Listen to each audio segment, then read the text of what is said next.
ოდესმე მაინც თუ გიგრძნია რომ მიზნისკენ მიმავალ გზაზე უცად ერთი დიდი კედელი გვხვდება, რომის გადაახვის თავიც ნამდვილად არ აქვს.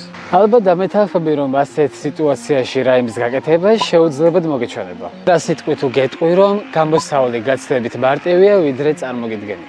პირველი და უმთავრესი რისი გაკეთებაც ნამდვილად შეგიძლია არის ამოცანების დაპატარავება. ეს იმიტომ რომ ჩვენ ტვინს დიდი გამოწვევების საშედე ჩვენება და ახლა გეტყვი რატომ.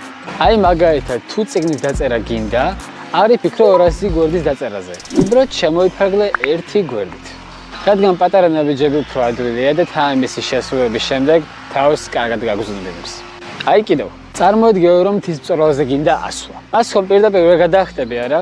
ჯერ ერთ ნაბიჯს გამ, მერე მეორეს და ასე ნელა მიწევ წინ. ზუსტად იგივე უნდა გააკეთო შენს მიზნებთან მიმართებაში, რადგან პატარა გამოჯობები გროვდება და საბოლოოდ დიდ შედეგს გაძლევს.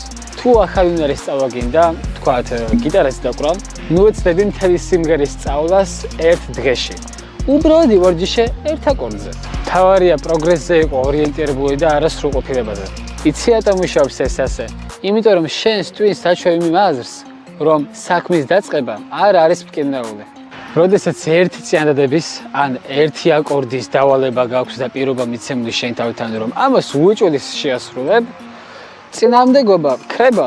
დაინახა რომ ეს პატარა ნაბიჯები ისეთ სტიმულს მოგცემს, რომ ხშირად იმაზე მის გააკეთებ ვიდრე დაგეგმილი ქონდა. ასე რომ თუ კი დღეს შენს ოცნებებს ვერ წვდები, იქნება უბრალოდ ძალიან ბევრ სცილობ. აქ კი დაგისვამთ ერთ შეკითხვას და ისინი ვინც ამ შეკითხვაზე პასუხს გამცემენ, მათი კომენტარი მოხდება შემდეგ ვიდეოში, რომლის თემაც არის რა საერთო შეიძლება ჰქონდეთ კბილების გამოხერხვასა და შენს ოცნებების მიღწევას ერთმანეთთან.